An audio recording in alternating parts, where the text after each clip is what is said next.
بسم اللہ الرحمن الرحیم۔ ابتدا اس رب جلیل کے نام پہ جو بڑا مہربان نہایت رحم کرنے والا ہے۔ السلام علیکم، میں ہوں زارا قریشی۔ کیسے ہیں میرے تمام دیکھنے والے؟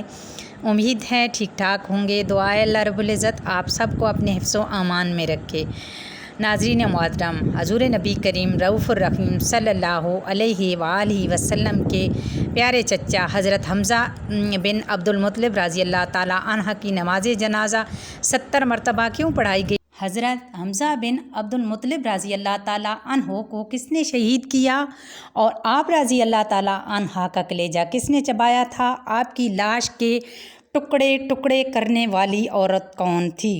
جب حضور نبی کریم صلی اللہ علیہ وآلہ وسلم نے اپنے چچا کی لاش کو دیکھا تو کیا قسم کھائی؟ حضرت حمزہ بن عبد المطلب رضی اللہ تعالیٰ عنہ کی قبر انور کہاں واقع ہے؟ یہ سب آج ہم کو تفصیل سے بتائیں گے اور آپ کو حضرت حمزہ رضی اللہ تعالیٰ عنہ کی شہادت کا دردناک واقعہ سنائیں گے۔ لیکن ویڈیو میں آگے بڑھنے سے پہلے اگر آپ ہمارے چینل پر نئے ہیں تو برائے مہربانی اسلامی وظائف وتھ زارا قریشی کو سبسکرائب کر لیں تاکہ آنے والی ہر معلوماتی اور اسلامی ہسٹریز آپ کو ملتی رہے۔ ویڈیو پسند آئے تو لائک بھی کر دیں، شکریہ۔ معزز ناظرین، 17 شوال سال 3 ہجری میں غزوہ احد پیش آیا۔ غزوہ احد میں مسلمانوں کی لشکر کی قیادت ہمارے آقا تاجدار مدینہ جناب محمد مصطفیٰ صلی اللہ علیہ وآلہ وسلم فرما رہے تھے اور اصحابہ اکرام رضی اللہ تعالیٰ عنہ کی تعداد تقریباً 700 تھی اور کفار دشمن کی قیادت ابو سفیان کر رہے تھے اور مشرکین کی تعداد تقریباً 3000 تھی۔ اللہ کے رسول صلی اللہ علیہ وآلہ وسلم نے ایک پہاڑی جبل رما پر 50 تیر اندازوں کو یہ ذمہ داری سونپی تھی کہ وہ وہاں سے ہرگز نہ ہٹیں جب تک انہیں حکم نہ ملے۔ جنگ شروع ہوئی اور کفار کے بہادر جنگجو قتل ہوئے تو انہوں نے پاسپائی اختیار کی اور بھاگ گئے۔ اسی پہاڑی جو کھڑے تھے انہوں نے سمجھا کہ مسلمان جنگ جیت گئے ہیں۔ اس پہاڑی والوں نے سوائے 2-3 افراد کے اپنی جگہ چھوڑ دی۔ دشمن نے پہاڑی کو خالی دیکھا تو پہاڑی کے پیچھے سے گھوڑے سوار دستوں نے حملہ کر دیا۔ معزز ناظرین، اس دستے کے سالار حضرت خالد ابن ولید رضی اللہ تعالیٰ عنہ تھے جو فوج اس وقت پلٹ آئی۔ یوں جنگ کا پاسا پلٹ گیا۔ میدان جنگ میں حضرت حمزہ رضی اللہ تعالیٰ عنہ جس جانب نکلتے دشمنوں کی صفیں الٹ دیتے۔ وہ دونوں ہاتھوں میں تلوار لیے میوے پیوکار تھے۔ عطاطہ بن شرحبیل کو قتل کرنے کے بعد صبا ابن عبد العزا غبشانی ان کے سامنے آیا اور یہ شخص بڑا بہادر تھا اور ابو نیار کی کنیت سے معروف تھا۔ حضرت حمزہ رضی اللہ تعالیٰ عنہ نے اسے پکار کر کہا، او ام انمار کے بیٹے، کہا جاتا ہے ادھر آ، ذرا دو ہاتھ تو کر لیں۔ یہ سن کر وہ بھی ہنکارتا ہوا آپ کی جانب بڑھا۔ دونوں بہادر بھی تھے اور جنگ کے رموز اسرار سے واقف بھی، چنانچہ دونوں ایک دوسرے پر حملہ آور ہوئے۔ حضرت حمزہ رضی اللہ تعالیٰ عنہ نے ایسا کاری وار کیا کہ ابو نیار ڈھیر ہو گیا۔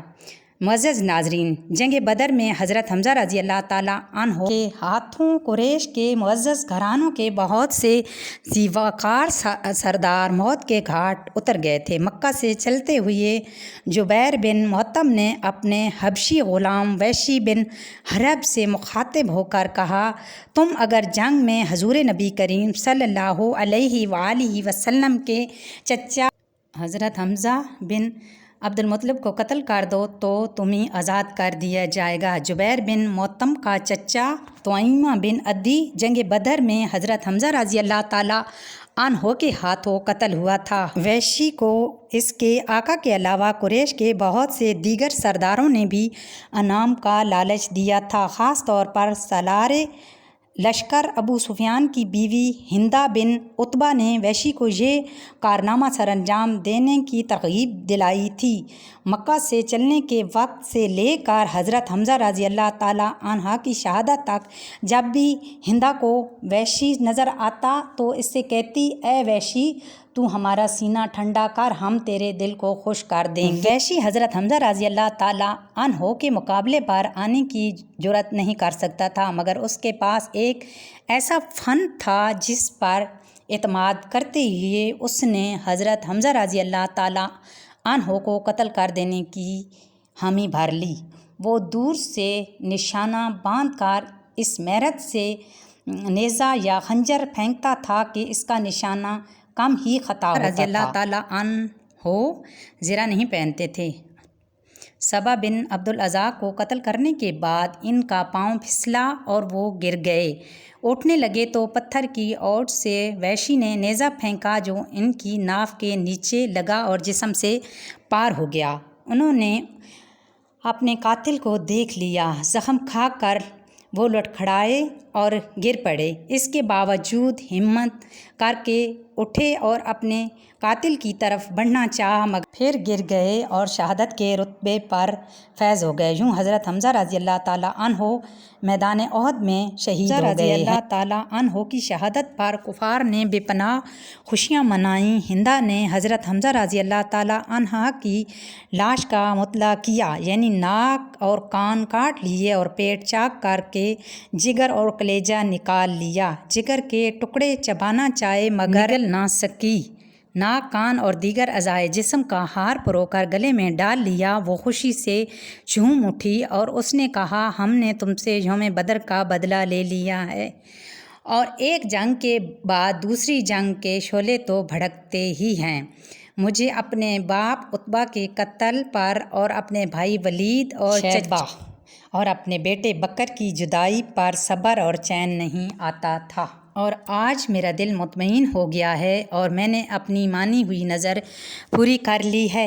اے وحشی، تو نے میرے سینے کا غم دور کر دیا ہے اور میرے دکھوں کا مداوا مہیا کر دیا ہے۔ وحشی کے احسان کا شکر میری ساری عمر پر واجب ہو گیا ہے، جو میں ہمیشہ ادا کرتی رہوں گی، یہاں تک کہ میری ہڈیاں قبر میں گل سڑ جائیں۔ ناظرین اکرام، جب حضور کریم صلی اللہ علیہ وآلہ وسلم نے اپنے پیارے چچا کی لاش کے ٹکڑے میدان میں بکھرے ہوئے دیکھے تو آپ کی آنکھوں سے آنسو آ گئے۔ فرتے غم سے آپ ایسے بے قرار ہوئے کہ تمام صحابہ بھی رونے لگے۔ آپ نے اپنے شہید چچا کی لاش سے مخاطب ہو کر فرمایا، اللہ کی رحمت تمہارے اوپر سایہ فگن ہو۔ تم رشتہ داروں کا بہت خیال رکھتے تھے اور کار خیر میں سبقت لے جاتے تھے۔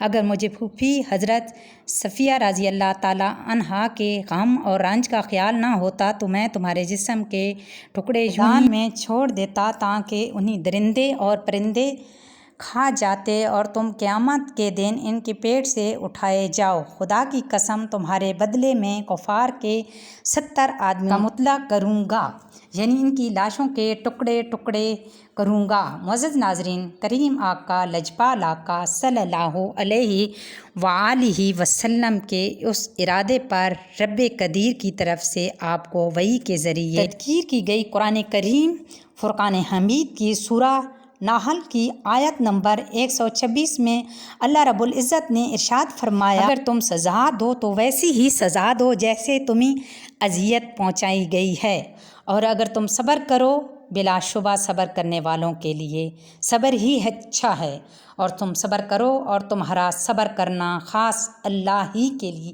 توفیق سے ہے۔ معزز ناظرین، ابن کثیر نے اپنی تفسیر میں اس آیت کا شان نزول اسی واقعے کو بیان فرمایا ہے۔ اس حکم ربانی کے بعد آپ نے ارادہ ترک کر دیا اور قسم کا کفارہ ادا فرمایا۔ نہ صرف بلکہ آپ نے مطلع سے سختی کے ساتھ منع فرمایا اور حکم ہوا کہ مطلع یعنی لاش کے ٹکڑے کرنا ہرگز جائز نہیں، حتیٰ کہ باؤل کتے کا بھی۔ حضور نبی کریم صلی اللہ علیہ وآلہ وسلم کا دل سخت غمگین تھا۔ اس موقع پر اللہ تعالیٰ نے صبر کی تلقین فرمائی اور آپ کے زخموں پر مرہم رکھا۔ آپ نے ارشاد فرمایا مجھے جبرائیل آمین نے خوشخبری سنائی ہے کہ حمزہ بن عبد المطلب رضی اللہ تعالیٰ عنہ کو ساتوں آسمانوں پر اور جنت الفردوس میں اسد اللہ وسد الرسول لکھ دیا گیا ہے، یعنی اللہ اور رسول اللہ کا شعر۔ حضرت حمزہ رضی اللہ تعالیٰ عنہ کی بہن صفیہ رضی اللہ تعالیٰ عنہا بنت عبد المطلب جنگ کی خبر سننے کے بعد مدینہ منورہ سے احد کی طرف روانہ ہوئی۔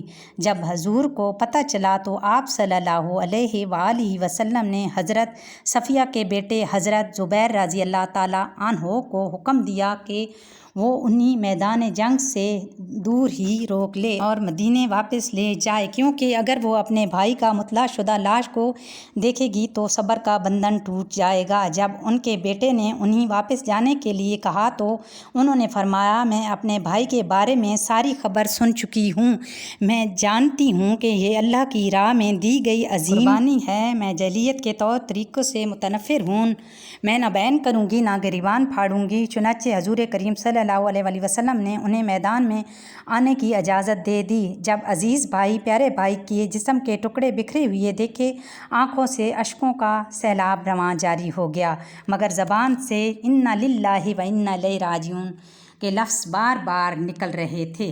اللہ رب العزت سے التجا کی، اے میرے پروردگار عالم، یہ قربانی تیری راہ میں دی گئی ہے، تو اسے قبول فرما۔ اس کے بعد حضرت صفیہ رضی اللہ تعالیٰ عنہا حضور نبی کریم صلی اللہ علیہ وآلہ وسلم کے حکم سے واپس مدینہ چلی گئی۔ معزز ناظرین، حضرت حمزہ رضی اللہ تعالیٰ عنہ کے جسم کے ٹکڑوں کو جمع کیا گیا اور آپ کو کفن پہنا کر جنازے کے لیے صفوں کے سامنے رکھ دیا گیا۔ حضرت صفیہ رضی اللہ تعالیٰ عنہا نے جاتے ہوئے اپنے بیٹے زبیر رضی اللہ عنہ کو 2 چادریں دیں اور فرمایا کہ اپنے ماموں کو ان میں دفنا دینا۔ حضرت زبیر نے دیکھا کہ ایک انصاری اصحابی شہید ہو گئے تھے جن کے جسم پر معمولی کپڑے تھے۔ انہوں نے ایک چادر میں اپنے ماموں کو کفن دیا اور دوسری چادر میں انصاری اصحابی کو کفن پہنا دیا۔ ایک روایت کے مطابق سب شہیدوں کا جنازہ ایک ساتھ ہی پڑھایا گیا، جبکہ ایک دوسری روایات میں بیان کیا گیا ہے کہ آقا کریم صلی اللہ علیہ وآلہ وسلم نے سب سے پہلے اپنے پیارے چچا حضرت حمزہ رضی اللہ تعالیٰ عنہ کا نماز جنازہ پڑھایا، پھر ہر شہید کو باری باری لایا جاتا اور حضرت حمزہ رضی اللہ تعالیٰ عنہ کے سامنے رکھ دیا جاتا اور ہر ایک کی نماز جنازہ حضور نبی کریم صلی اللہ علیہ وآلہ وسلم کی اقدار میں پڑھائی جاتی۔ یوں حضرت حمزہ رضی اللہ تعالیٰ عنہ کا جنازہ 70 مرتبہ پڑھایا گیا ہے۔ صحابہ کرام رضی اللہ تعالیٰ عنہ کو اجتماعی قبروں میں دفن کیا گیا، جبکہ حضرت حمزہ رضی اللہ تعالیٰ عنہ ان کے بھتیجے عبداللہ کے ساتھ ایک ہی قبر میں دفن کیا گیا۔ بعض روایات میں آتا ہے کہ حضرت موسیٰ بن عمیر رضی اللہ تعالیٰ عنہ بھی ان کے ساتھ ہی دفن کیے گئے۔